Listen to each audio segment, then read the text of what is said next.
কতভাবে আমি আমার বান্দাকে দিতে চেয়েছি। আমি আমার বান্দাকে মোটেই জাহান্নাম দিতে চাই নাই। এক বিন্দু আমার একটা বান্দা জাহান্নাম দিতে চাই না। ওসিআত রাহমাতি কুল্লা শাই, আমার রহমত সব কিছুর উপরে বেষ্টন করে আছে। আমরা কোরআন কারীমে পড়ছি, নাব্বি ইবাদি আন্নী আনাল গফুরুর রহিম ওয়া আন্না আযাবি হুয়াল আযাবুল আলীম। এই কথাটা মনোযোগ দিয়ে শুনেন, আল্লাহ তাআলার দয়াটা তাইলে বুঝবেন।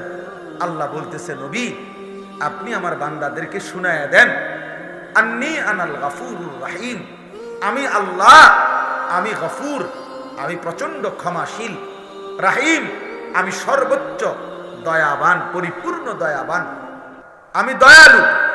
আর ওয়া আন্না আযাবি হুয়াল আযাবুল আলীম, আর এটাও বলে দেন আমার আযাব সেটাও কিন্তু অত্যন্ত ভয়ানক। কিন্তু তাফসীরের মধ্যে একটা আশ্চর্য সুন্দর কথা আছে। কথাটা হলো এই যে এই দুইখানে আল্লাহ বলছেন আমি গফুরুর রাহিম, আমি ক্ষমাশীল, আবার বলছেন আমার আযাবও ভয়ানক। কিন্তু দুইটার মধ্যে একটা পার্থক্য চিন্তা করেন।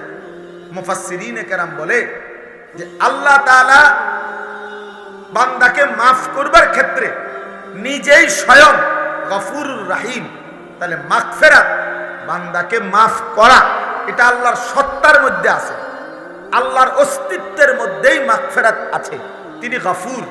কিন্তু আযাব তাকে যদি দিতে চান, এটা আল্লাহর অস্তিত্বের মধ্যে না, এটা আল্লাহর সত্তার মধ্যে না, এটা আল্লাহর স্টকের মধ্যে। মানে আযাব এটা আল্লাহ তাআলার স্টকে আছে। জাহান্নামে হোক, যেখানে আল্লাহ তাআলা সংরক্ষণ করছেন আযাবের বিষয়গুলো, সেটা ওইখানে আছে। তাহলে আযাব আল্লাহর স্টকে আর মাগফিরাত আল্লাহর সত্তার মধ্যে। এই জন্য যেটা আল্লাহর সত্তার মধ্যে, তো আযাব দিতে চাইলে, বান্দাকে শাস্তি দিতে চাইলে, মনে করেন ওইখান থেকে লাঠি নিতে নিতে যদি বান্দা মাফ চায়, তো লাঠি তো নিয়া মারবে, আর মাফ করতে হলে তো সত্তার মধ্যেই আছে, তৎক্ষণাৎ মাফ করবে।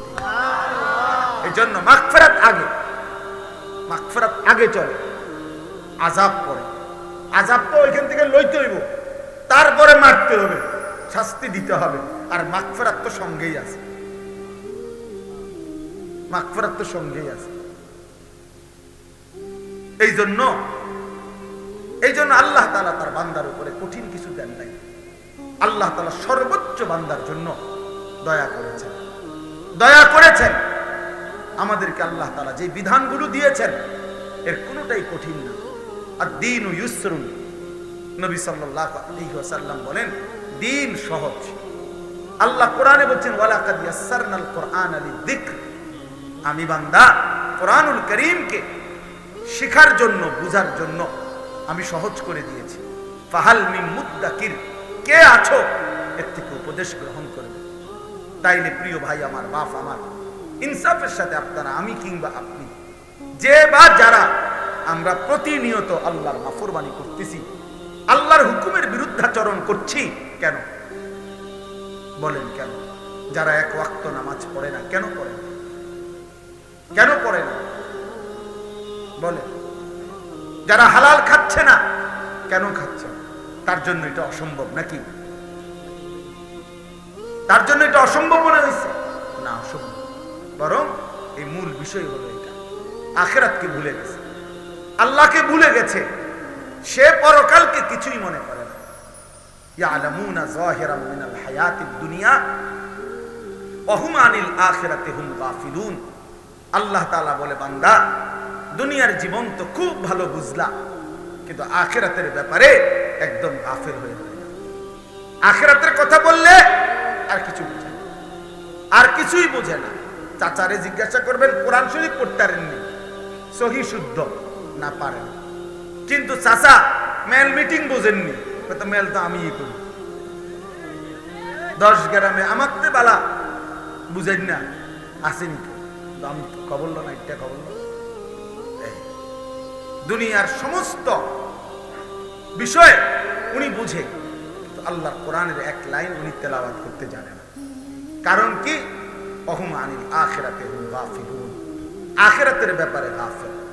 ছেলেটার সব বুঝে, ছেলেটার জামা লাগবে, কাপড় লাগবে, ছেলেটার চাকরি লাগবে, ছেলেটার একটা ঘর লাগবে, ছেলেটার জন্য বিদেশে যাওয়া লাগবে, ছেলেটার রোজগার লাগবে, সব কিছু বুঝে, কিন্তু ছেলেটার যে নামাজ পড়ানো দরকার এটা উনি বুঝছেন। কারণ এটা যে আখেরাত, এটা যে আখেরাত, এটা যে পরকাল। তাইলে বাস্তবতা হইল, ইনসাফের কথা হইল, আল্লাহ কিন্তু এটা বলছে, বান্দা আমি কঠিন করি নাই, আমি সহজ করেছিলাম, কিন্তু তুমি গুরুত্ব দিলা না, তুমি গুরুত্ব দিলা না, পাত্তা দিলা না। আজকে ইচ্ছে করে খামখেয়ালি করে আমরা নামাজ পড়ি না। এই তোমরা যারা ছেলেরা নামাজ পড়ো না, একেবারে কোনো কারণ নাই, বা তোমার শরীর সুস্থ, তোমার শরীর সামর্থ্যবান, তুমি নওজোয়ান, তুমি যুবক, তুমি কিশোর, তোমার শরীরে কোনো রোগ ব্যাধি ব্যারাম কিচ্ছু নাই, কিন্তু এক ইবলিস শয়তানের কাছে তুমি হেরে গেছো, এক নফসের ধোঁকার কাছে তুমি হেরে গেছো, একটা মোবাইলের কাছে হেরে গিয়ে, অসৎ বন্ধুর কাছে হেরে গিয়ে এক ওয়াক্ত নামাজ পড়ে না।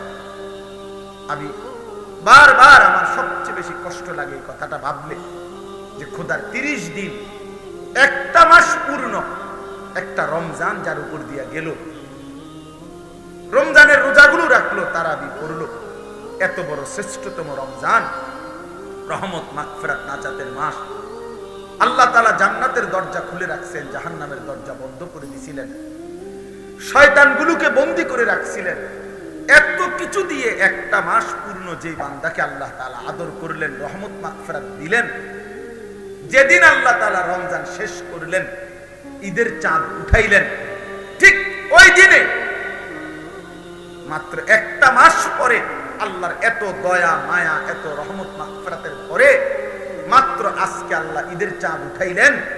এই ঈদের দিন একদিনও যায় নাই এই নাফরমান, এই অসভ্য আবার আগের মতো আল্লাহর নাফরমানি করে দিল। তার চাইতে বড় নির্লজ্জ, অসভ্য, বেহায়া আর কি হতো? এর চাইতে বড় গাদ্দার আর কি হতো?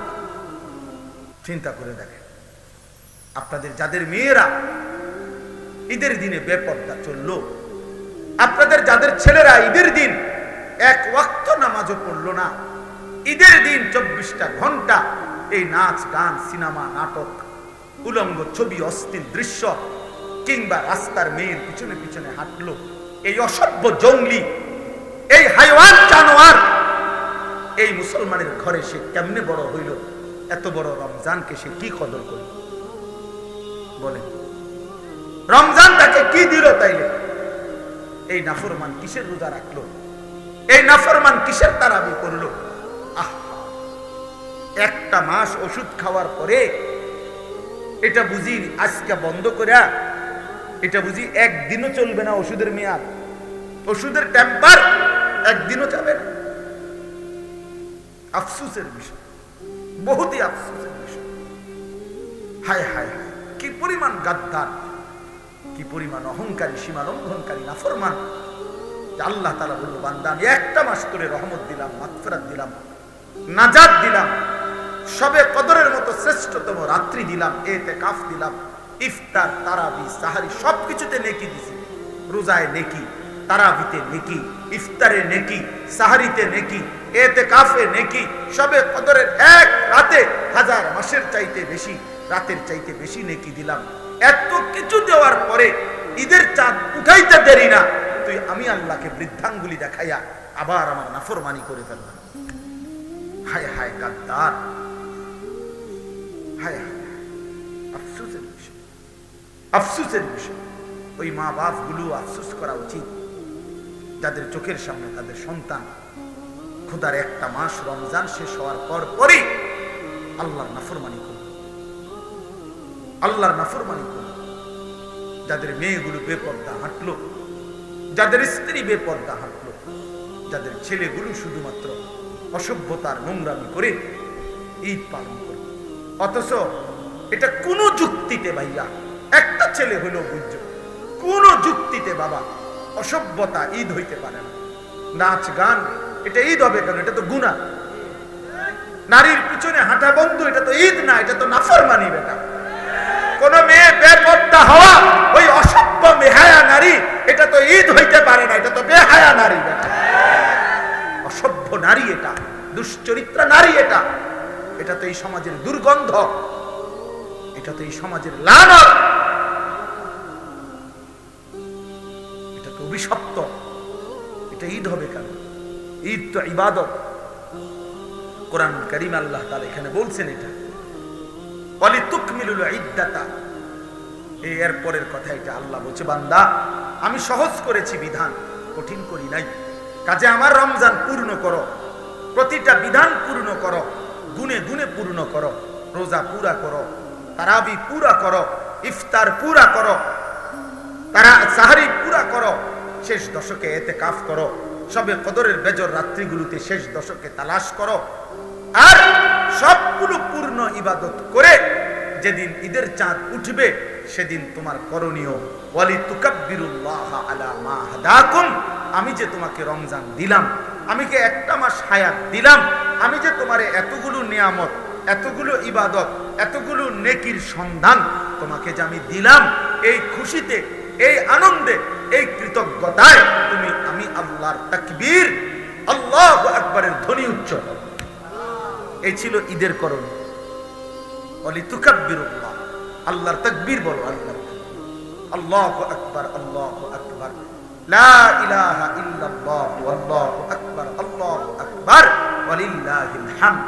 তাহলে আল্লাহ পাক কোরআনে স্পষ্ট বললেন ওয়ালিতুকাব্বিরুল্লাহ, ঈদের দিনের করণীয় তুমি আল্লাহর তাকবীর পড়ো। আর তুমি নাফরমান, নাচলা, গাইলা, ফুর্তি করলা, ডেক সেট বাজাইলা, আর গান বাদ্য, মোবাইলের নাচ গান, নারীর পিছনে ঘুরলা,